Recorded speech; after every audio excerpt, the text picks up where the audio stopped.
राजस्थान से लेकर कश्मीर पंजाब तक पाक जासूसी का नेटवर्क पकड़ा गया। राजस्थान में कांग्रेस के राज में मंत्री रहे साले मोहम्मद के पीए शाकूर खान को गिरफ्तार किया गया। फिलहाल शाकूर सरकारी कर्मचारी था। पंजाब के तरन तारण से भी पाकिस्तानी जासूस गिरफ्तार किया गया। गगनदीप सिंह उर्फ गगन के बारे में पता चला है कि एक खालिस्तानी समर्थक है। और उधर कश्मीर से भी एक बेहद गंभीर मामला सामने आया। 3 सरकारी कर्मचारी बर्खास्त किए गए क्योंकि वो पाकिस्तान के लिए जासूसी कर रहे थे। बड़ी और अहम खबर इस वक्त की आपको बता रहे हैं। 3 राज्यों में पाकिस्तानी जासूस पकड़े गए हैं। तरन तारण से भी एक पाकिस्तानी जासूस पकड़ा गया। कश्मीर, राजस्थान, पंजाब में ये तीनों पाकिस्तानी जासूस पकड़े गए अलग अलग जगह से। राजस्थान, पूर्व मंत्री का पीए शाकूर जासूसी के मामले में गिरफ्तार किया गया है। तो पाक जासूसों के खालिस्तानियों से भी संपर्क सामने आए हैं। गगनदीप जो कि खालिस्तानी समर्थक है, उसको तरन तारण से गिरफ्तार किया गया।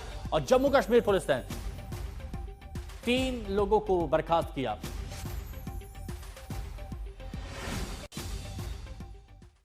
तो 3 लोगों की गिरफ्तारी हुई है। अब हम आपको बताते हैं कि आखिर वो 3 जो पाकिस्तानी जासूस पकड़े गए हैं वो कहां कहां से पकड़े गए हैं, तो उनके बारे में हम आपको जानकारी देते हैं। तो यहां पर आप देखिए, ये सबसे पहले आप देखेंगे तो राजस्थान से पकड़ा गया। राजस्थान में पूर्व मंत्री का पूर्व पीए गिरफ्तार किया गया है। और मोबाइल में वायुसेना की जानकारी जैसलमेर में कंट्रोल रूम में ये तैनात था, ये राजस्थान में पकड़ा गया। उसके बाद आप देखेंगे कि पंजाब के तरन तारण से कौन सा खालिस्तानी समर्थक था, पाकिस्तान को जानकारी देता था, वो भी पकड़ा गया। आईएसआई के संपर्क में था गगनदीप। तीसरा कहां से? जम्मू कश्मीर से।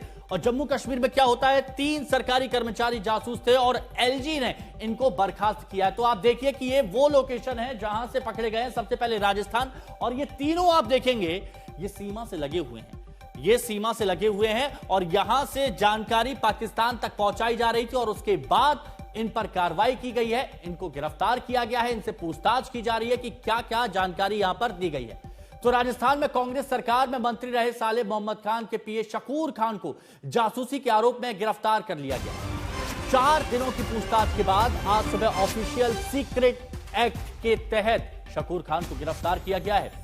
खुफिया एजेंसियों के सूत्रों के मुताबिक पूछताछ में यह पता चला है कि शाकूर खान भारत से निष्कासित पाकिस्तानी उच्चायोग के कर्मचारी दानिश के साथ लगातार संपर्क में था, जानकारी मुहैया करा रहा था। ये जो आप तस्वीर में देख रहे हैं ये शाकूर खान है, पाक उच्चायोग के कर्मचारियों के संपर्क में था और मोबाइल से जासूसी के सबूत भी मिले हैं। तो राजस्थान में पूर्व मंत्री का पीए रह चुका है ये। अब चलिए हम आपको बताते हैं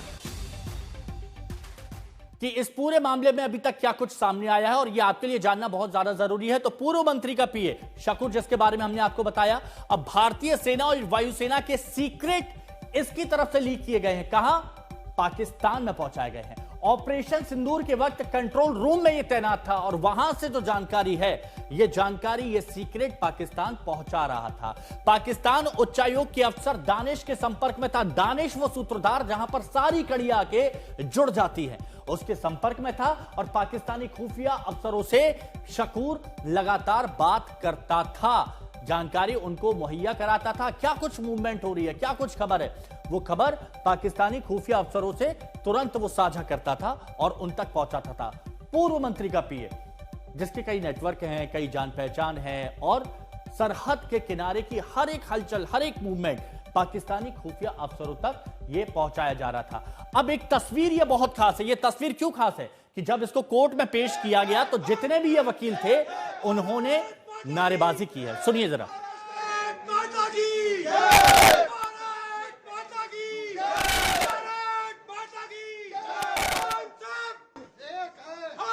पूर्व मंत्री आदरणीय साले मोहम्मद जो हमारे पोखरण से आते हैं और पोखरण जिला जैसलमेर जिले में पड़ता है। जैसलमेर जिला हमारा बॉर्डर एरिया है, सबसे अधिक संवेदनशील एरिया है। और उनके साथ रहे उनके पीए शाकूर खान ने जो कृत्य किए हैं वो निंदनीय नहीं है, हमारा देशद्रोह का कार्य है। और जो व्यक्ति देशद्रोह का कार्य करते हैं, हमारी सेनाओं की कोई फोटोग्राफी या कोई सूचनाएं पाकिस्तान को या हमारे विदेशी शत्रु को देता है, तो इससे अधिक देशद्रोह का काम नहीं हो सकता। और इस पर साले मोहम्मद जी ने आज दिन तक अपना कोई वक्तव्य नहीं दिया। उनको अपना वक्तव्य देना चाहिए। अन्यथा वो खुद भी संदेह के घेरे में आ रहे हैं।